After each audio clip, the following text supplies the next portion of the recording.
امین کرام السلام علیکم ورحمۃ اللہ وبرکاتہ۔ بسم اللہ الرحمن الرحیم۔ آج کا ہمارا موضوع ہے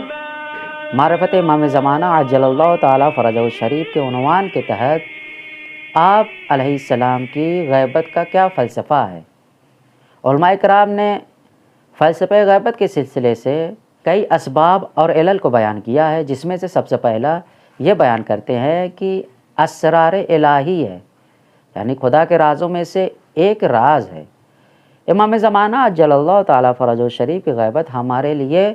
کامل طریقے سے واضح اور روشن نہیں ہے کہ آپ نے کیوں غیبت اختیار کی،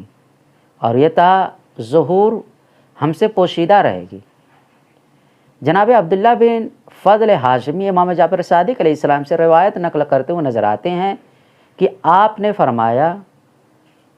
کہ میں نے امام جعفر صادق علیہ السلام کو ارشاد فرماتے ہوئے سنا کہ آپ نے فرمایا یقیناً اس صاحب امر کے لیے غیبت ہے اور اس کے علاوہ کوئی دوسرا راستہ نہیں ہے، اور اس غیبت کے زمانے میں باطل پرست لوگ شک و شبہ میں مبتلا ہو جائیں گے۔ میں نے کہا یا ابن رسول اللہ، ہماری جان آپ پر فدا ہو جائے، ایسا کیوں؟ آپ علیہ السلام کی ذات گرامی نے ارشاد فرمایا ہمیں اس راز کو فاش کرنے کا اختیار نہیں ہے۔ اس کے بعد میں نے سوال کیا کہ آخر فلسفہ غیبت کیا ہے؟ آپ علیہ السلام کی ذات گرامی نے یہ جواب دیا کہ اس صاحب امر کی غیبت کا فلسفہ وہی فلسفہ غیبت ہے جو ہر حجت الہی کی غیبت میں پوشیدہ ہوتا ہے۔ یہ راز اس وقت تک پوشیدہ رہے گا جب تک کہ ان کا ظہور نہ ہو جائے۔ جس طریقے سے حضرت خضر علیہ السلام کے کام کی حکمت اس وقت تک پوشیدہ تھی جب تک کہ حضرت موسیٰ علیہ السلام اور ان کے درمیان جدائی کا وقت نہیں آ گیا، اور اس کے بعد امام جعفر صادق علیہ السلام یہ ارشاد فرماتے ہیں یا ابن الفاضل، اے فضل کے بیٹے، ان ھذا الامر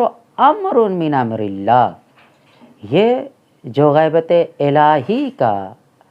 یہ جو غیبت امام زمانہ عجل اللہ تعالیٰ فرجہ الشریف کے سلسلے سے گفتگو کی جا رہی ہے، یہ اللہ کے امور میں سے ایک امر ہے، وسر من سر اللہ، اور اللہ کے رازوں میں سے ایک راز ہے، وغیب من غیب اللہ، اور اللہ کے غیب میں سے ایک غیب ہے، وَمَتَى عَلِمْنَا أَنَّهُ عَزَّ وَجَلَّ حَكِيمٌ، اور جب ہم نے یہ جان لیا کہ خدا بند متعال حکیم ہے، اس کا فعل کوئی حکمت سے خالی نہیں رہتا ہے، صدقنا بأن افعالہ کلھا حکمت، تو ہم نے اس بات کی تصدیق کی کہ اس کا ہر ایک فعل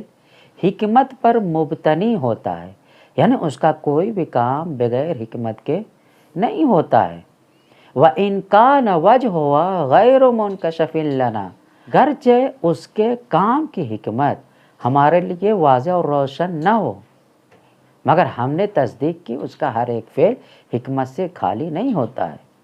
وہی خداوند متعال اس صاحب امر کے لیے جو غیب کا مرحلہ رکھا ہے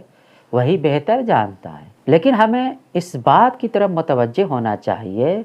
کہ ہمیں ہمیشہ حق کا ساتھ دینا چاہیے اور باطل سے دوری اور دشمنی اختیار کرنی چاہیے، کیونکہ غیبت کے زمانے میں ہر باطل پرست شک اور شبہ میں مبتلا ہو جائے گا۔ دعا وہ ہے کہ خداوند متعال ہمیں امام زمانہ عجل اللہ تعالیٰ فرجہ الشریف کی غیبت میں ان پر ایمان کامل اور ایمان محکم و مستحکم رکھنے کی توفیق عنایت فرمائے۔ وآخر دعوانا الحمد للہ رب العالمین۔